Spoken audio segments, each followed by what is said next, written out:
우리를 둘러싸고 있는 세상의 모든 것들은 힘들고 어렵고 또 어둡지만, 그러나 하나님은 여전히 우리와 함께 하시고 때를 따라 도우시는 은혜로 우리의 걸음을 인도해 주셨습니다.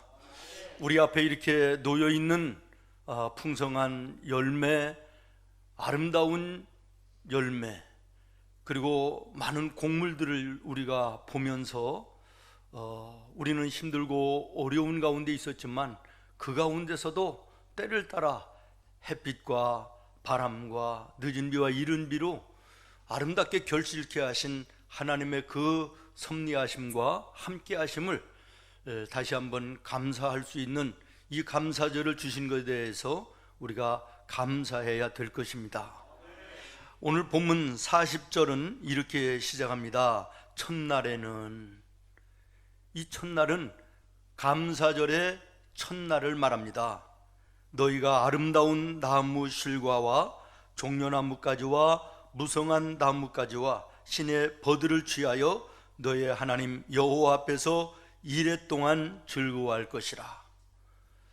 이스라엘 백성들이 하나님 앞에 추수감사절을 지킬 때 첫날 좋은 나무에서 열린 좋은 열매들을 하나님 앞에 드리면서 예배를 했다. 우리도 오늘 앞에 있는 이 모습처럼 이렇게 아름답고 먹음직스럽고 그리고 너무나도 아름다운 이 열매들을 하나님께 드리며 예배하고 있습니다. 오늘 우리는 열매를 생각하면서 갈라디아서 5장의 9가지 성령의 열매를 생각하면서 내가 하나님 앞에 이 감사절 성령의 열매들을 얼마나 맺었고 내가 주님 앞에 성령의 열매들을 드릴 것들이 얼마나 되는가도 한번 헤아려 보는 귀한 시간이 되어야 되겠고, 베드로후서 1장에 보면 믿음의 열매도 드리라 그랬는데 내가 하나님을 믿음으로 말미암아 삶 속에서 나타났던 나의 행동들, 나의 말들이 얼마나 믿는 자다운 모습이었는가를 하나님 앞에 돌아보면서 믿음의 열매도 헤아려 보는 귀한 시간이 되어야 될 것입니다. 하나님 앞에 풍성한 열매를 드리며 예배하는 이 예배가 정말 우리의 마음에, 우리의 삶의 신앙의 열매도 풍성하게 하나님께 아울러 함께 드리는 은혜로운 예배가 되기를 예수님의 이름으로 축원합니다. 또한 우리는 이 열매를 바라보면서 여기에 머무러서는 안 될 것입니다. 이 열매가 있기까지 보이지 않는 땅 속에서 물을 또 이 영양분을 빨아올리며 힘들고 애써서 일했던 뿌리도 우리가 한번 기억해야 되지 않겠습니까? 우리는 눈에 보이는 현상만 보고 얘기하지만, 그러나 눈에 보이지 않는 것들이 더 눈에 보이는 것들보다 귀한 것들이 많이 있습니다. 눈에 보이지 않지만은 산소 같은 거, 그리고 하나님 나라, 생명보다 더 귀한 거 아닙니까? 근데 우리는 눈에 보이는 것만을 보면서 참 꽃이 아름답다, 열매가 참 먹음직스럽고 좋다 이렇게 얘기하지, 그것이 있기까지 이름 없이 빛도 없이 애쓰고 수고했던 뿌리에 대해서는 보이지 않는다는 그 단 한 가지만으로 지나쳐버리는 경우들이 너무나도 많이 있습니다. 다시 말씀드립니다. 눈에 보이는 것보다 눈에 보이지 않는 것들이, 이 세상 속에 더 귀한 것들이 많다는 사실을 기억하시고 지나쳐버리기 쉬운 것을 다시 한번 깊이 생각하며 감사의 조건을 찾는 은혜의 아침이 되어지기를 바랍니다.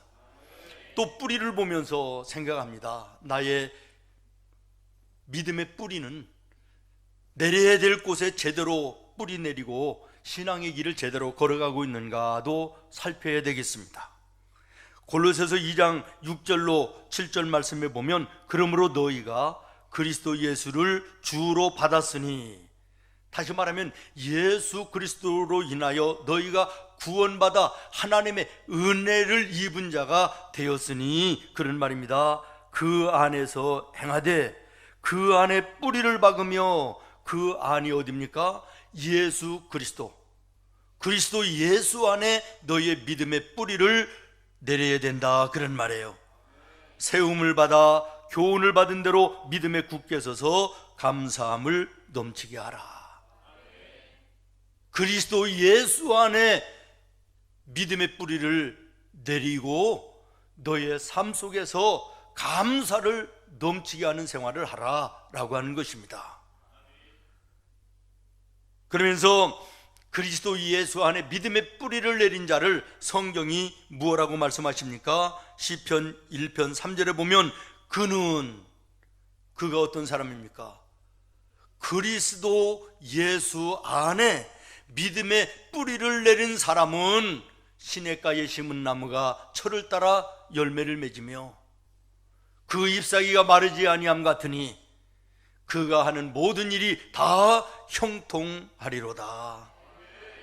그러면서 이어서 4절에 그렇지 아니한 자는, 그리스도 예수 안에 믿음의 뿌리를 내리지 않은 자는 그런 말입니다. 바람에 나는 겨와 같도다. 허무한 인생이 되어지고 만다라고 하는 말씀인 것입니다. 오늘 우리는 열매를 바라보며 또 뿌리를 생각하며 나를 향하여 말씀하시는 주님의 교훈을, 믿음의 귀를 열어 듣는 은혜가 있기를 예수님의 이름으로 축원합니다. 우리가 잘 아는 누가복음 17장에 10명의 나병 환자가 예수님을 만나 예수님으로부터 고침을 받습니다. 그 당시에 나병이라는 것은 천벌입니다. 세상에 어떤 방법으로도 고쳐질 수 없는 병이고 천벌로 여기던 그런 엄청난 병이었습니다. 그들이 예수님으로부터 병을 고침받습니다. 즐거웠겠지요, 감사했겠지요, 기뻐했겠지요. 그러나 예수님께 와서 감사를 표한 사람은 한 사람밖에 없고 나머지 9사람은 전부 다 집으로 돌아갔는지 없어졌습니다. 한 사람만 와서 예수님께 고쳐주심에 감사합니다 라고 감사했더니 예수님이 말씀하셨습니다. 10명이 다 고침을 받지 않았느냐? 9은 어디 있느냐? 여러분, 9은 어디 있느냐라고 하는 말씀 속에 은혜 받은 자는 감사가 제일 먼저 해야 될 것이 아니냐라고 하는 주님의 말씀이 포함되어 있는 것입니다. 그렇습니다. 은혜 받은 자는 가장 먼저 해야 될 일이 감사입니다. 오늘 나와 여러분은 예수 그리스도를 인하여 구원받은 하나님의 자녀들입니다. 하나님의 은혜 받은 자는 가장 먼저 해야 될 것이 감사인데 오늘 나의 삶 속에 감사가 얼마나 있습니까? 또 하나 9은 어디 있느냐라고 하는 말씀 속에는 모든 사람이 감사해야 된다라고 하는 거예요. 10명 모두가 감사해야 되는데 9명은 어디 갔느냐라는 것이에요. 그렇습니다. 사랑하는 성도 여러분, 은혜 받은 자는 모두가 감사해야 됩니다. 나와 여러분은 하나님의 은혜로 외아들 예수님의 십자가의 보혈로 구원받은 하나님의 은혜 입은 하나님의 자녀들인데 우리 모두가 감사해야 될 텐데 함께 감사하지 못하는 빈자리들이 너무나도 많이 있음이 마음이 아프고 허전합니다. 또 하나 9은 어디 있느냐라고 하는 이 말씀 속에는 감사하는 자에게는 하나님께서 더 큰 감사를 더하여 주신다고 하는 말씀이 들어 있습니다. 예수님은 감사하는 자에게 물으십니다. 10명이 다 은혜를 입었지 않느냐? 고침을 받았지 않느냐? 그런데 9은 어디 가고 너 혼자만 와서 감사하느냐? 그러면서 그를 그대로 돌려보내지 아니하시고 그에게 영혼의 구원까지 너에게 구원이 있으리라. 육신의 질병뿐만 아니라 영혼의 구원까지 완전한 축복을 허락해 주셨습니다. 감사하는 자에게 더 큰 감사를 허락하시는 하나님이심을 말씀하고 있는 것입니다. 오늘 나와 여러분의 삶 속에 하나님을 향하여 감사할 때 우리 하나님은 그것을 기뻐하시고 우리의 삶의 더 큰 기쁨으로, 더 큰 감사의 조건으로 함께 하시는 우리 주님이심을 기억하시기를 바랍니다. 사랑하는 성도 여러분, 추수감사절의 다른 말이 무엇인지 아십니까? 신앙 고백입니다. 따라하겠습니다. 추수감사절은 신앙의 고백이다. 추수감사절을 지킨다라고 하는 것은 하나님을 신뢰한다라고 하는 얘기예요. 하나님을 신뢰하는 것을 넘어서서 그 하나님을 믿는다라는 것이에요. 무엇을 믿느냐? 하나님이 창조주이신 것을 믿는다는 거예요. 여러분 한번 생각해 보십시오. 우리가 오늘 추수감사절을 지키고 있지 않습니까? 추수감사를 지킨다는 것은 하나님께서 우리에게 먹을 것과 입을 것과 이 풍성한 것들로 함께 하셨음을 믿는다라고 하는 고백이 아니겠습니까? 그러므로 오늘 우리가 이 자리에 예배하는 이 자체가 하나님을 향한 나의 신앙의 고백이 되는 것입니다. 성경에 감사하라 라고 하는 말은 엑소몰로게오라는 헬라어입니다. 이 단어의 뜻이 뭐냐면 고백이라는 뜻이 있습니다. 고백한다. 다시 말하면 감사는 신앙의 고백이라는 말이고, 그러므로 믿음이 있는 자는 하나님께 감사하는 자이고 믿음이 없는 자는 감사가 없다라고 하는 말이 되는 것입니다. 오늘 내가 이 추수감사절을 하나님께 감사할 수 있다면 나는 진정한 하나님을 믿는 자들이요, 하나님께 진정한 신앙의 고백을 하는 자임을 기억하시기를 바랍니다. 그렇기 때문에 믿음이 크면 클수록 감사가 많고, 믿음이 작으면 작을수록 감사가 없는 것입니다. 이제 가을 모든 추수가 마무리되어 가는 것을 이렇게 지방에 갔다 오다가 보니까 한눈에 볼 수가 있었습니다. 모든 곡물들을 농부들이 다 거둬들이고 이제는 빈들만 남아있는 거예요.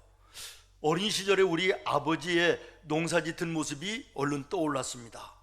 저희 집은 고구마 농사를 많이 지은 기억이 있어요. 안마당에 고구마를 한가득 쌓아놓고 우리 어머니와 아버지가 그것을 분류를 해요. 나쁜 것은 따로 이렇게 쌓아놓고, 좋은 것은 또 따로 쌓아놓고, 더 좋은 것은 또 따로 쌓아놓고, 제일 좋은 것들은 다른 곳에 특별하게 보관을 해요. 내년에 씨앗으로 써야 되겠다. 그 다음에 좋은 것들은 광에다가, 창고에다가 쌓아놔요. 겨울 동안 먹는 거죠. 그리고 나쁜 것들은 삶아서 돼지 먹이로 사용하는 거예요.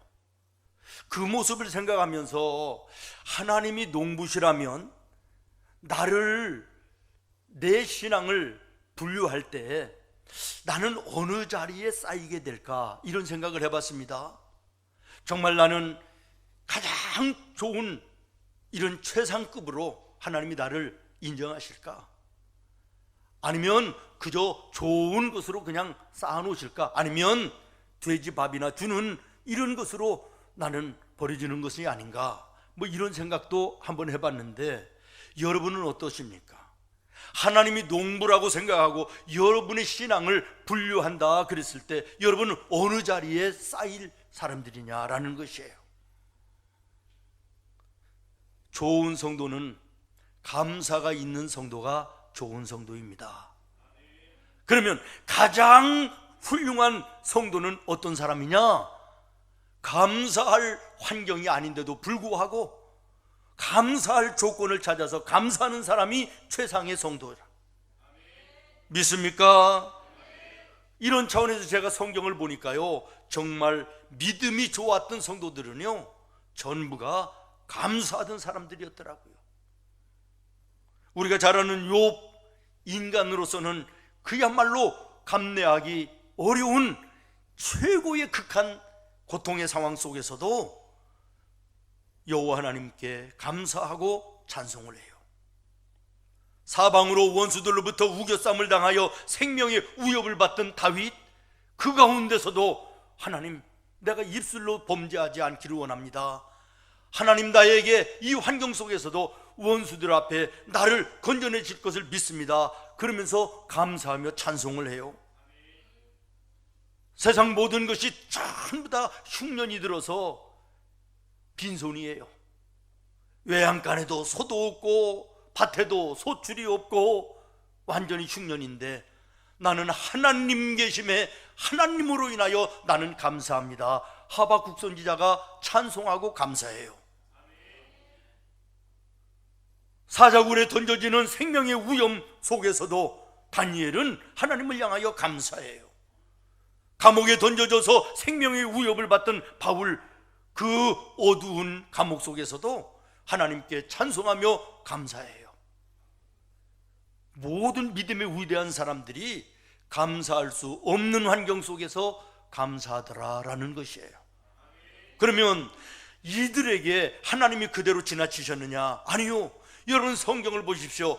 그들의 감사가 하나님 앞에 상달되어지고, 그들이 위험 속에서 건져냄을 받고 원수의 목전에서 상을 베푸시는 하나님의 놀라운 은혜와 영광을 누리는 것을 여러분 보시기를 바라며, 그들의 인생이 이전보다 갑절로 더 풍성케 되는 놀라운 축복을 받는 모습을 오늘 우리가 성경에서 보는 것입니다. 감사하는 자에게는 하나님께서 더 큰 감사를 주시는 것을 기억하시기를 바랍니다. 상당히 좀 오래됐습니다마는 청교도들이 예배의 자유, 신앙의 자유를 찾아서 신대륙을 발견하고 떠납니다. 미국이라고 하는 아메리카의 그 땅을 처음 밟게 되는 그들이 얼마나 감사했는지 모릅니다. 저도 그 프리머스 항에 한번 가봤는데, 그 항구에 보니까 그들이 타고 왔던 배를 그대로 재현해 놓기도 하고, 그 앞에 커다란 바위에 글을 써놨는데, 잊혀지지 않는 것이 우리는 신앙을 자유를 찾아 여기에 왔노라, 이렇게 써 있어요. 그들이 도착하고 나서 102명이 왔는데, 곧 겨울이 닥쳐오면서 눈보라 속에 추위 속에 얼어 죽고 병으로 죽고 44명이 첫 해 겨울에 죽음을 당해요. 절반 정도가 죽은 거죠. 그리고 봄을 맞이하면서 가지고 올 씨앗을 뿌렸는데 변변했겠습니까? 농사의 기술도 없는 사람들이니 풍년이 들었을 리도 없지 않습니까? 그럼에도 불구하고 그들은 작은 것이지만 모아놓고 이웃 인디언들을 불러서 하나님께 감사의 예배를 드리며 잔치를 했습니다. 이것이 추수감사절의 유래가 됩니다. 다시 말하면 감사할 수 없는 환경 속에서 감사하던 그들, 믿음의 자유를 찾아서, 예배의 자유를 찾아서 생명을 걸고 왔던 그들을 하나님이 보실 때 얼마나 이뻤겠는가라는 거예요. 미국이 세계의 오늘도 최고의 강국이 된 이유를 저는 다른 곳에 있다고 생각하지 않습니다. 그들이 우리보다 나은 게 뭐가 있습니까?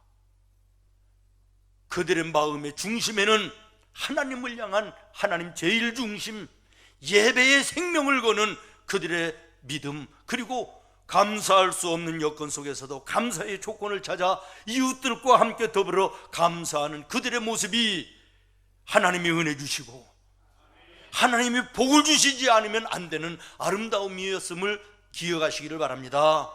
오늘 나와 여러분 주변을 돌아보면, 내일을 바라보면 감사할 일이 별로 없는 세상을 우리가 살아갑니다. 여기저기 원망과 불평과 불안과 두려움과 초조의 모습이 이 땅을 가득 메우고 있습니다. 그러나 그 속에서도 감사의 조건을 찾아 하나님께 감사할 때 하나님께서 우리의 길을 열어주실 줄로 믿습니다. 어두움을 거둬주시고 성령의 밝은 빛을 비춰주실 줄로 믿습니다. 감사할 수 없는 그 속에서도 감사를 찾을 수 있는 오늘 나와 여러분 되었으면 좋겠습니다. 그렇게 되기를 예수님의 이름으로 축원합니다. 또 하나 추수감사절을 다른 말로 얘기하면 축복입니다. 따라하겠습니다. 추수감사절은 축복이다. 이 감사라는 말을 히브리에 보면 바라카라는 단어를 사용하는데, 이 바라카라는 단어는 축복, 잔치 이런 뜻을 가지고 있습니다. 다시 말하면 이 감사라고 하는 이 감사절은 하나님께서 당신의 백성들에게 복을 주시는 날이다, 은혜 주시는 날이다, 잔칫날이라는 것이에요. 세상이 험해서 이 감사절이 잔칫날의 분위기가 되지 못하는 것이 너무 가슴 아프고 아쉽습니다. 그러나 분명한 사실은 이 절기를 지키는 하나님의 자녀들에게 하나님께서는 변함없는 은혜와 복으로 함께하여 주시는 줄로 믿습니다. 신명기 16장 11절에 보면 너와 내 자녀와 노비와 내 성중에 있는 레위인과 및 너희 중에 있는 객과 고아와 과부가 함께 내 하나님 여호와께 자기의 이름을 두시려고 택하신 곳에서 내 하나님 여호와 앞에 즐거워할지니라. 너희가 감사절을 이렇게 지키라는 거예요. 지금까지 베풀어 주셨던 하나님의 은혜를 감사하며 하나님 여호와께서 자기의 이름을 두시려고 택하신 곳, 하나님의 성전을 말합니다. 하나님의 교회에 모여서 하나님의 백성들이 지나온 1년의 모든 삶을 하나님께 감사하며 찬송하며 예배하면 앞으로도 미래의 모든 것을 하나님이 책임져 주시겠다고 하는 말씀인 것이에요. 오늘 이 11절 말씀을 주목해서 여러분 보시면 시제가 미래형으로 되어 있습니다. 오늘 우리의 삶 속에 오늘을 감사하면 하나님께서는 내일도 감사할 수 있는 삶을 보장해 주시겠다고 하는 약속이 이 말씀 속에 있는 줄로 믿으시기를 바랍니다. 여러분, 하나님께서 당신의 백성들에게 왜 추수감사절의 이 절기를 지키라 이렇게 말씀하셨을까요? 당신의 이름이 높아지기 위해서? 당신의 권위를 세우시기 위해서 그랬을까요? 아닙니다. 당신의 사랑하는 자녀들이 더 큰 사랑과 더 큰 은혜와 더 큰 복으로 이후의 삶도 살기를 원하시는 사랑의 하나님의 마음임을 기억하시기를 바랍니다. 그러므로 오늘 우리가 제대로 된 감사절을 하나님께 드릴 때 우리의 내일의 삶까지도 하나님이 책임져 주시는 놀라운 은혜를 베풀어 주시는 줄로 믿습니다. 여러분, 우리가 이 땅 위에 살아가는 동안 참된 축복이 뭐라고 생각하십니까? 감사하며 사는 것이라고 믿습니다.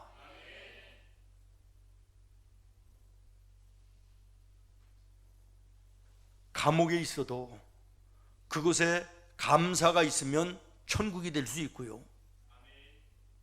궁궐 같은 곳에 산다고 할지라도 거기에 감사가 없으면 지옥이 될 수 있습니다.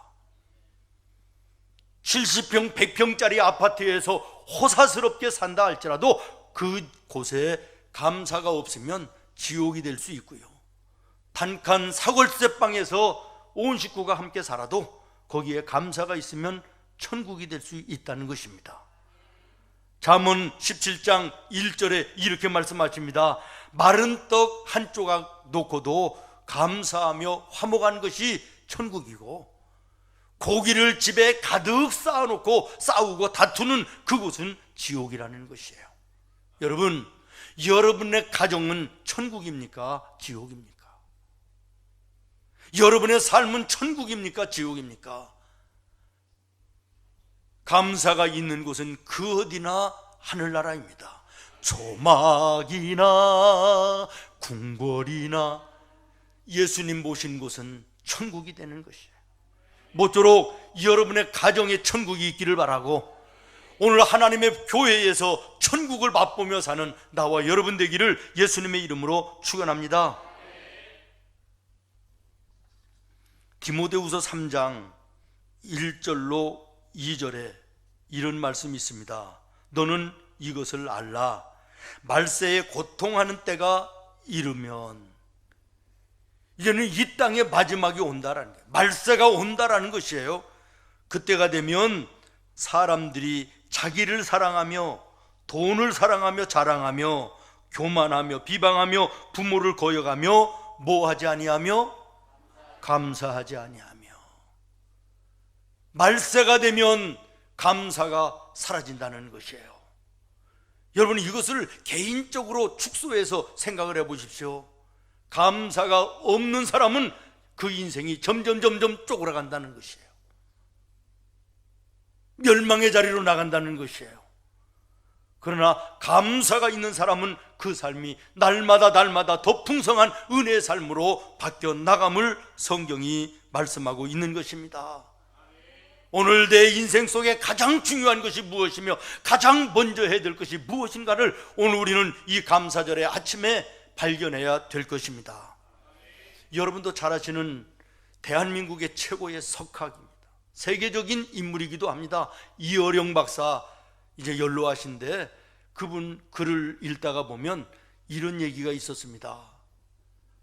하나밖에 없는 딸이 암에 걸려서 죽어갑니다. 암세포가 점점 몸으로 퍼지면서 괴로워하고 고통하는 그 모습을 바라보면서 아버지의 마음이 찢어지는 것이지요. 가만히 돌아봤습니다. 내가 세상 사람들은 대한민국의 최고의 석학이라고 그러는데, 그래서 내가 그 지식으로 이름도 얻고 그 이름으로 많은 돈도 벌고 지금 재산을 누리고 있는데, 죽어가는 내 딸의 생명을 위해서는 아무것도 하나 해줄 수 없는 한계 있는 인간임을 깨달으며, 내가 가지고 있는 지식이, 내가 그 지식을 통하여 얻은 이 부와 재산이 가랑잎 한 입만 못한 것을 깨달으면서 나는 하나님 앞에 무릎을 꿇을 수밖에 없었다라고 고백하고 있습니다. 미국의 어느 교회에 노 부부가 추수감사절 예배에 참석을 했답니다. 그런데 앞에 있는 할머니가 헌금을 하는데 그 거액의 헌금을 하는 거예요. 그러면서 거기에 뭐라고 써 넣느냐면, 우리 아들이 전쟁에서 전사했으나 하나님 품에 안긴 것을 믿고 감사합니다. 그 기도의 제목을 들은 이 할머니가, 뒤에 듣던 할머니가 남편을 이렇게 흔들면서, 여보, 우리는 저 할머니보다 갑절에 많은 헌금을 해야 되겠습니다. 그랬더니 할아버지가, 무슨 소리요? 우리 아들은 멀쩡하게 살아있는데. 그랬더니 할머니가 얘기합니다. 그러니까 갑절로 감사해야 되지 않겠습니까? 무슨 얘기인지 이해되시나요? 우리는 정말 감사한 것을 너무나도 당연하게 여기고 지나쳐버리는 일들이 얼마나 많은지 모르겠습니다. 저는 이 두 이야기를 읽으면서 진정 우리의 인생 속에 가장 먼저 해야 될 것이 무엇이며 가장 귀하고 값진 것이 무엇이며 내가 정말 하나님 앞에 감사해야 될 것이 무엇인가를 다시 한번 생각하는 귀한 시간을 가졌습니다. 말씀을 마치려고 합니다. 우리도 잘 아는 미국의 31대 대통령 루스벨트, 어렸을 때부터 소아마비로 다리를 저는 장애를 가지고 있었답니다. 그런데 여기에 더해서 눈도 얼마나 나쁜지 아주 극도로 좋지 않은 시력을 가지고 있었기 때문에 어디를 가든지 안경을 2개씩 가지고 다니면서 근시와 난시를 조정하면서 이걸 안경을 써야 되는데, 이 안경을 이 주머니에다 넣고 다니다 보니까 여기가 뿔룩 나오기도 하고 불편하기도 하고 옷을 입어도 모양도 나지도 않고 그래서 늘 불평하고 불만했다는 거예요. 그런데 한 번은 수천 명이 모이는 아주 중요한 연설의 자리에서 연설을 하는데 총격이 일어났습니다. 루스벨트의 이 오른 이쪽 가슴에 총알이 박히는데요, 끝까지 연설을 마치고 단상에서 내려왔대요. 그리고 보니까 늘 넣고 다니던 안경 케이스가 강철로 되어 있는데 여기에 맞아서 총알이 튕기면서 조금 부상을 입었을 뿐이지 아무렇지도 않았다는 것이죠. 그래서 그가 하나님 앞에 회개했답니다. 하나님, 불평하고 원망하고 불만했던 이것이 오늘 나를 살렸습니다. 하나님 앞에 회개합니다. 이렇게 고백을 했다는 거예요. 여러분, 혹시 여러분의 삶 속에 오늘 불평할 일들이 있습니까? 불만스러운 것들이 있습니까? 이것이 오히려 뒤돌아보면 내 삶에 하나님의 함께 하심의 축복이 될 수 있음을 기억하시면서 원망과 불평이 아니라 그것을 감사로 바꿀 수 있는 우리 믿음의 성도들이 되어졌으면 좋겠습니다. 지금까지 살아온 것을 감사하지 못하면 앞으로 살아간 날도 감사하지 못하고 살아갈 확률이 훨씬 더 높습니다. 왜 그러냐면 감사는 버리시기 때문에 그렇습니다. 감사하며 사는 사람은 감사하며 살게 되어 있습니다. 불평하며 사는 사람은 불평하며 살게 되어 있는 것입니다. 분명한 것은 감사한 곳에는 하나님의 성령이 함께 하시지만 원망하고 불평하는 곳에는 마귀가 역사합니다. 오늘 여러분의 마음속에, 여러분의 가정에 성령이 역사하십니까? 마귀가 역사하고 있습니까? 공중에 나는 새 한 마리도, 들에 피어있는 꽃 한 송이도 그대로 지나치지 아니하시는 우리 하나님이 하물며 자녀된 나와 여러분의 삶을 책임져 주시지 않겠습니까? 우리의 걸음을 인도하시지 않겠습니까?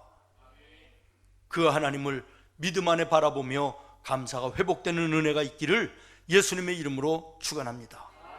기도하겠습니다.